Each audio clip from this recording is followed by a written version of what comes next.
Anil Nair here. మంచి tricky question sir. First ఒక concept discuss చేస్తాను. స్క్వేర్ ఆఫ్ 144 అంటే 12. స్క్వేర్ రూట్ని రైట్ హ్యాండ్ సైడ్ తీసుకొని వెళ్తే 144 ఈజ్ ఈక్వలెంట్ టు 12 స్క్వేర్ రావాలి. కాబట్టి ఫస్ట్ ఈ స్క్వేర్ రూట్ని తీసేస్తా. ఆన్సర్ అన్నిట్లో స్క్వేర్ వస్తుంది.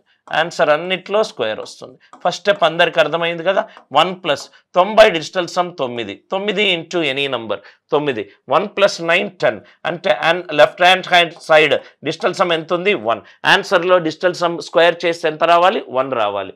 ఇక్కడ 8 + 1 9 పోయింది. 2 + 3 5. 5 స్క్వేర్ 25. 7 కాదు. ఇది కూడా 9 స్క్వేర్ 9 కాదు. ఇది కూడా 7 స్క్వేర్ 49 కాదు. ఇది 10. 10 అంటే 1. 1 స్క్వేర్ అంటే 1. కాబట్టి ఆన్సర్ అంతా 8371. Left hand side digital sum, right hand side digital sum same అవ్వాలి. కాన్సెప్ట్ నచ్చినట్టు అవుతా వీడియోని లైక్ చేయండి, షేర్ చేయండి, ఛానల్ని సబ్స్క్రైబ్ చేసుకోండి.